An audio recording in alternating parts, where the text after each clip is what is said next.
Assalamualaikum warahmatullahi wabarakatuh. Perkenalkan, nama saya Sunia dari kelas 11 MIPA, asal sekolah SMA Negeri 3 Toboli. Mata pelajarannya biologi. Baiklah, tanpa basa-basi yang panjang, video ini dibuat untuk menjelaskan tentang sel, bukan tentang cinta. Yang pertama, apa yang dimaksud dengan sel? Sel merupakan unit struktural fungsional terkecil yang menyusun suatu organisme.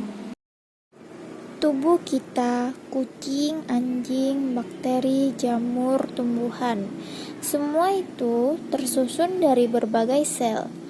Iya, memang betul bahwa ada yang lebih kecil dari sel, yaitu makromolekul dan organel.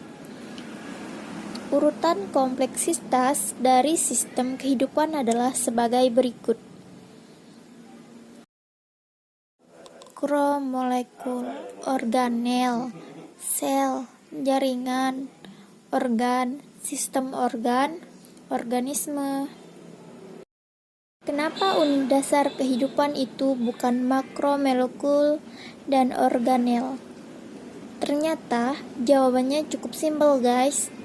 Alasannya karena makromolekul dan organel tidak memiliki kemampuan untuk menduplikasikan diri dan mentransmisikan informasi ke hasil duplikasi dirinya.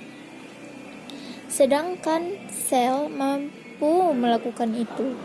Sel memiliki karakteristik suatu makhluk hidup.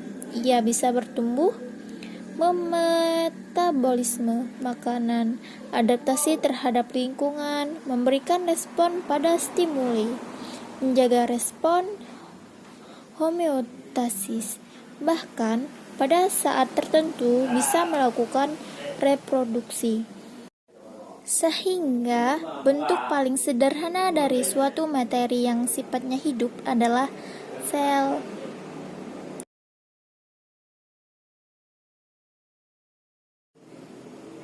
Sampai di sini sudah jelas mengenai apa yang dimaksud dengan sel berdasarkan penjelasan di atas.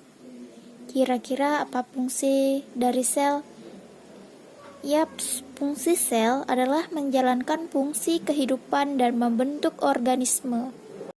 Nah, kamu penasaran gak siapa yang pertama kali menemukan sel? Gimana ceritanya orang tersebut menemukan sel? Udah, aku kasih tahu deh. Sel pertama kali ditemukan oleh fisikawan Inggris bernama Robert Hooke pada tahun 1600.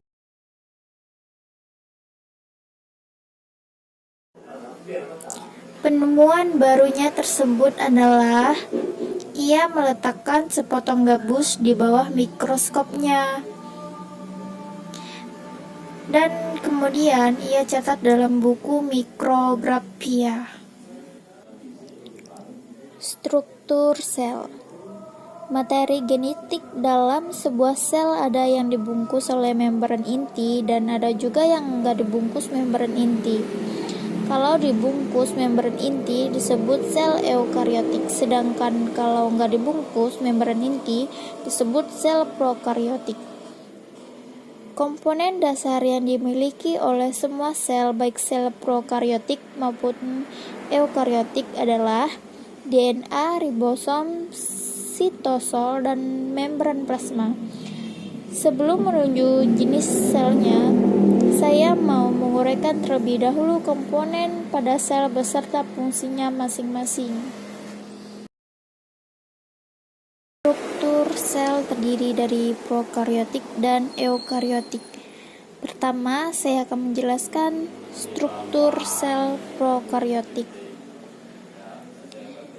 Dari gambar di atas, kita bisa menyebutkan karakteristik atau ciri-ciri sel prokariotik. Berikut adalah ciri-cirinya.